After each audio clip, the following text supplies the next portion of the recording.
There's a specific network of neurons in our brain that gets activated every time we get bored. This group of interconnected brain regions fire up every time we're doing nothing, and many famous inventors, writers, makers, and CEOs have used this time of idleness to come up with their most brilliant ideas. Here's how we can take back control of this neural network and use our boredom as a launchpad for creativity and innovation.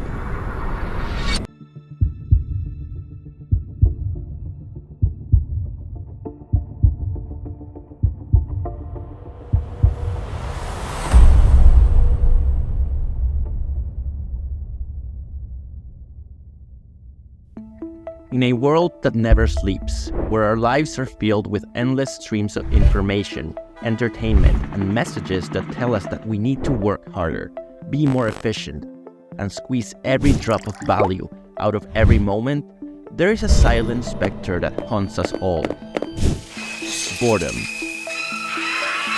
It creeps up on us in quiet moments when we're stuck in traffic, waiting in line, or just sitting alone with our thoughts.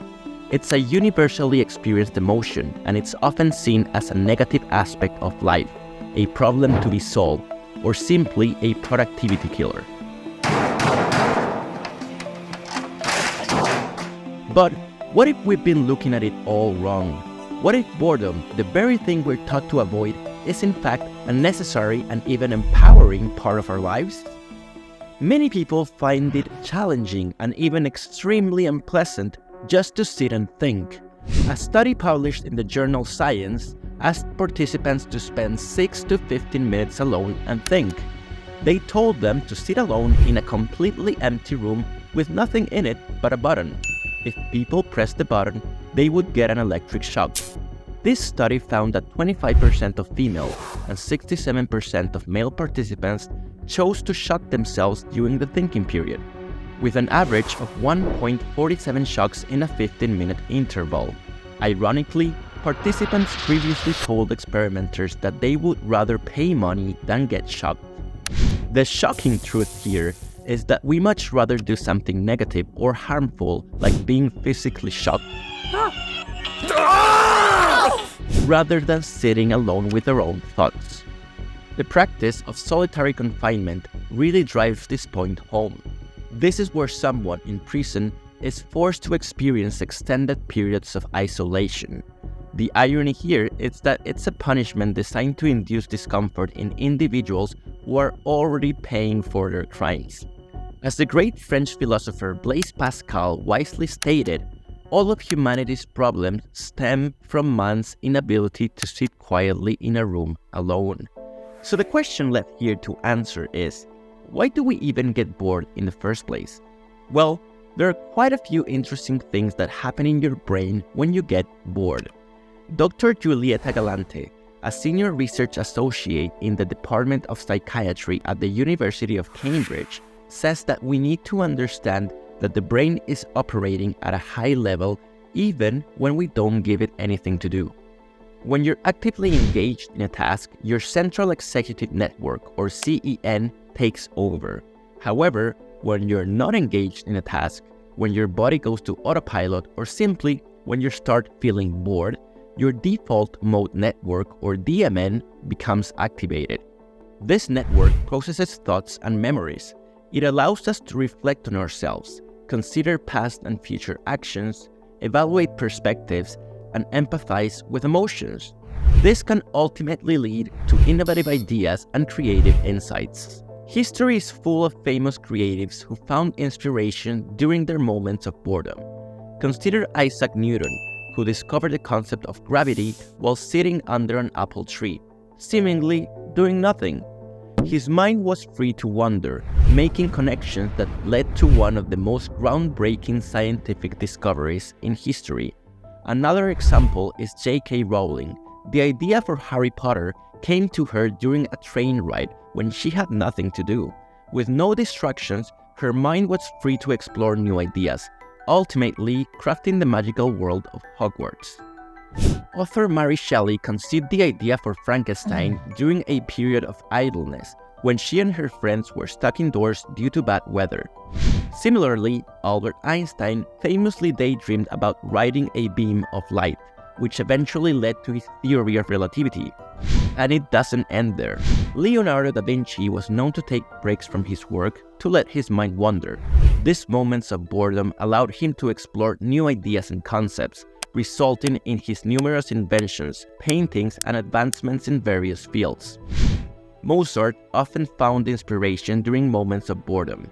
It's said that he would drift off into his thoughts, scribbling down music ideas that struck him in the midst of everyday activities.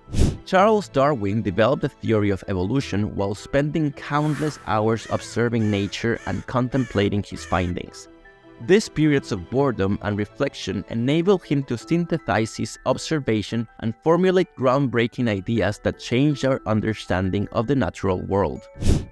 Thomas Edison, the inventor of the light bulb and many other revolutionary innovations, would often take thinking breaks during his work.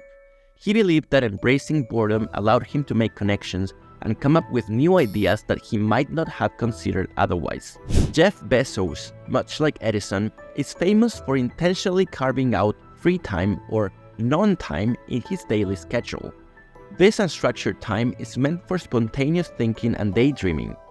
The founder of Amazon once declared in his book Invent and Wonder, the collected writings of Jeff Bezos, "So my puttering time is very important to me. That's why I set my first meeting for 10 o'clock. The concept of carving in non-time in your schedule has been linked to boosting creativity and increasing productivity by many researchers, neuroscientists, and best-selling authors. Even the idea for the iPhone was conceived during a moment of idleness when Steve Jobs recognized the potential of a touchscreen device when he noticed people using their fingers to interact with a multi-touch table prototype at Apple's Design Lab. By actively engaging when feeling bored and fighting the urge to fill up every moment with checking notifications or scrolling through social media, we encourage the default mode network to fully kick in, allowing us to make connections we wouldn't normally make. According to researchers James Dankert and John D. Eastwood, the authors of the book Out of My Skull, The Psychology of Boredom, we have a fundamental need for agency. Our brain craves to be engaged, mentally occupied, and express our desires and talents. When this need is fulfilled, we thrive, but when it's not, we feel disengaged and bored. Through algorithms and endlessly updating personalized feeds, technology is meticulously crafted to reward us every single time we feel bored, hence capitalizing on the brain's innate ability to seek novelty when in this state. When scrolling through social media while bored, you're more likely to engage and interact. You're in hunting mode, and tech companies know this. As we navigate the complexities of life, it's vital to acknowledge that boredom can serve as a purpose beyond mere discomfort. Embracing boredom as an essential part of the human experience can ultimately lead to personal growth, ideas, and self-discovery. By allowing ourselves to consciously experience inactivity, we can unlock our minds by accessing a deeper and even conscious level of introspection and creativity. When in this state, your brain is actively looking for the next big neural connection. It's scanning itself, seeking novelty, and searching for solutions. So the next time you feel yourself feeling unproductive or stuck, give yourself permission to be bored. Understand that it's your brain's way of telling you to move and do something different, something new. In a nutshell, boredom gives us a choice. And if you avoid turning to a default behavior like scrolling through social media or checking your inbox when feeling the first itch of boredom, you can turn boredom into a weapon of creation.